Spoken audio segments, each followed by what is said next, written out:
Buenas tardes, hoy nos encontramos en la ciudad de Iguala, Guerrero, una ciudad muy histórica. Estamos en el Santuario de la Bandera Nacional. Me encuentro con mi compañero Miguel Cardoso. El tema de hoy será la evolución de la gastronomía durante la Revolución Mexicana. Acompáñenos.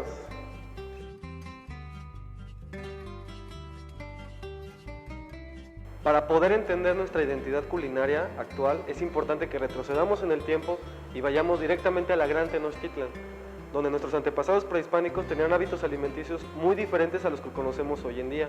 Aunque la base de ingredientes puede llegar a ser la misma en algunas ocasiones, como es el maíz, el frijol o los chiles, que siguen vigentes en casi todo el territorio mexicano, si no es que en todo el territorio, es importante que sepamos que lo que se comía antes no es lo mismo.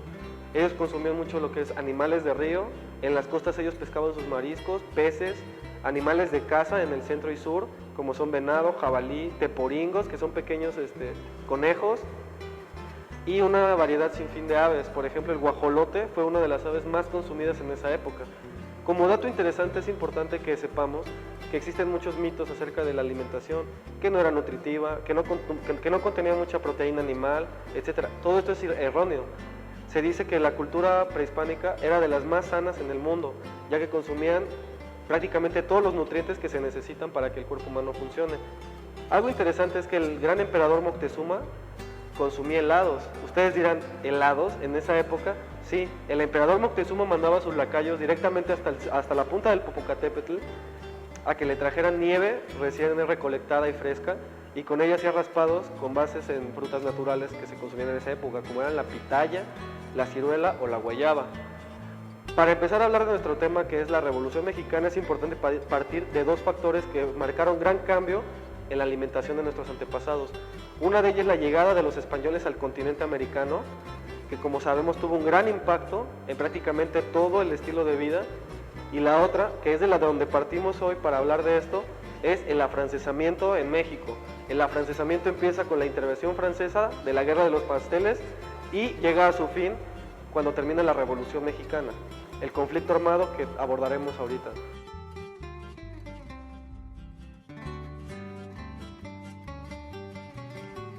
Para poder entender este periodo histórico es importante que hablemos de un personaje que jugó un rol muy importante en lo que es la gastronomía como la conocemos hoy en día.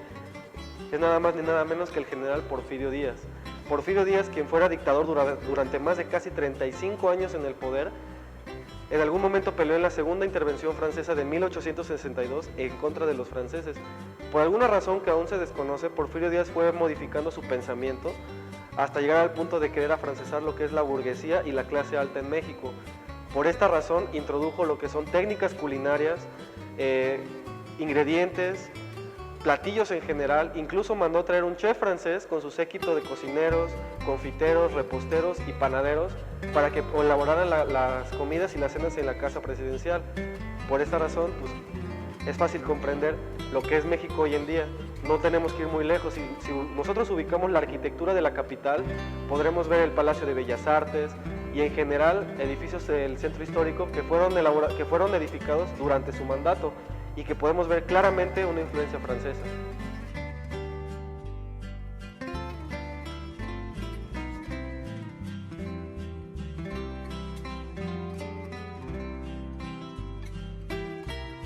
Como les mencionaba, Porfirio Díaz mandó traer un chef desde Francia para que elaborara sus banquetes en Palacio Nacional. Este chef es nada más ni nada menos que Sylvain Damont, quien llegó en 1891 a territorio mexicano, acompañado de su séquito de confiteros, panaderos, pasteleros, reposteros, etc. Todo esto empleando técnicas de alta cocina francesa e ingredientes de la más alta calidad. Generalmente eran importados, ya que en esa época no existía la globalización como la conocemos hoy en día. Entonces, cada banquete que se elaboraba en Palacio Nacional tenía que mandar traer los ingredientes directamente desde Europa, llámese España, Francia, Italia, Inglaterra, etc. Durante los banquetes en Palacio Nacional se ostentaba de gran lujo y una increíble técnica culinaria que empleaba este chef.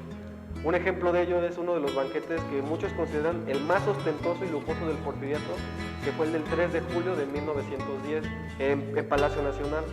En este banquete se consumieron nada más ni nada menos que botellas de un increíble valor monetario, como es vino de Cádiz, Jerez de Cádiz, vino tinto de Borgoña, champaña e inclusive coñac Martel, del que se dice que se consumieron 3.000 botellas. No es difícil imaginar cuánto habrá costado este banquete.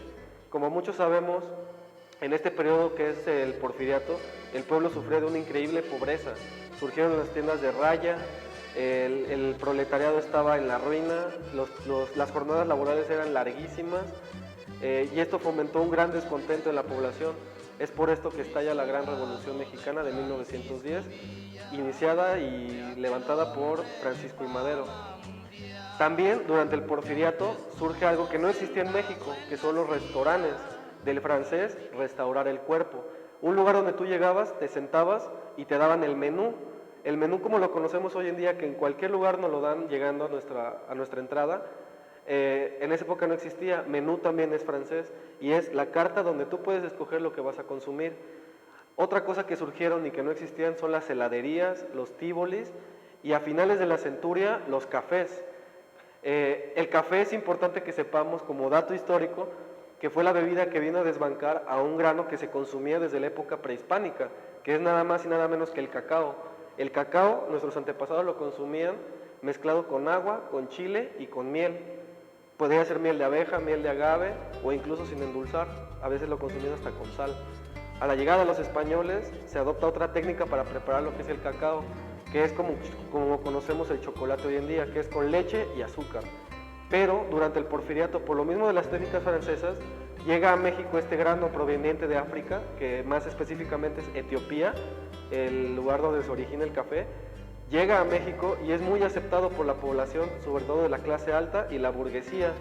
Por esta razón surgen nada más y nada menos que Sanborns, por ejemplo, uno de los restaurantes más famosos que siguen vigentes hoy en día en México, y donde, como dato histórico, fue donde llegaron Pancho Villa y Zapata a descansar a sus tropas cuando entraron a la Ciudad de México.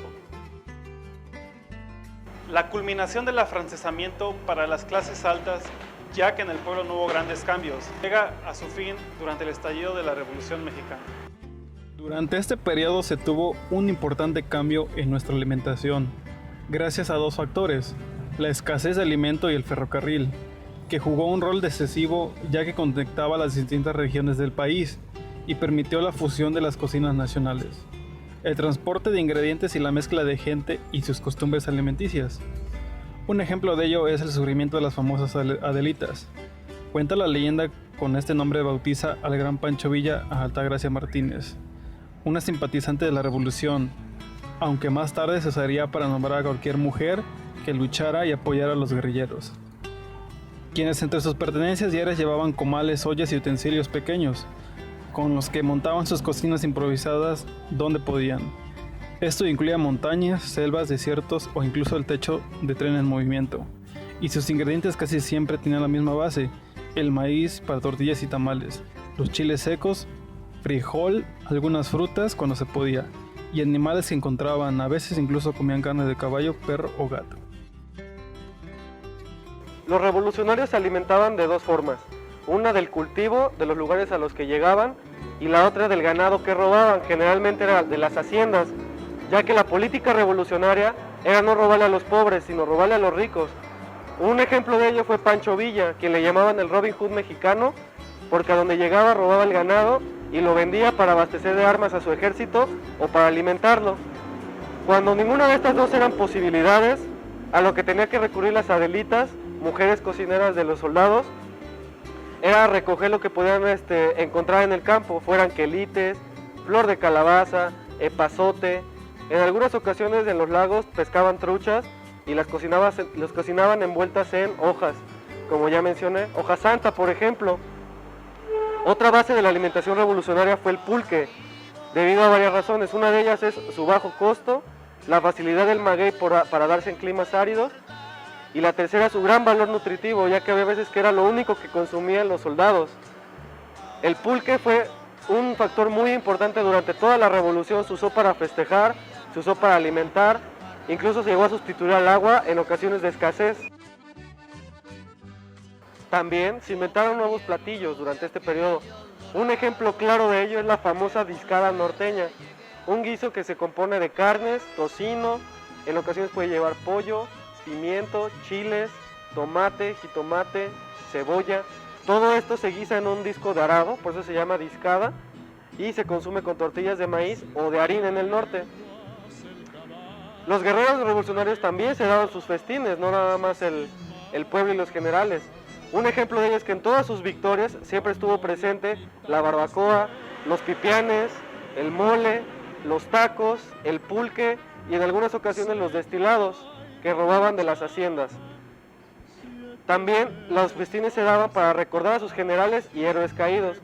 Un ejemplo de ello es que Álvaro Obregón, en una de sus victorias más famosas, pidió específicamente que le cocinaran mole con guajolote y le dieran pulque, esto en honor a la comida del pueblo. Él no quería ser ostentoso, por esta razón pidió este platillo, que ahora el mole es uno de los platillos más emblemáticos de la cultura mexicana y es probado hasta por los extranjeros que vienen a conocer México. Como dato curioso, el general Pancho Villa, el Centauro del Norte, era promotor de la ley seca.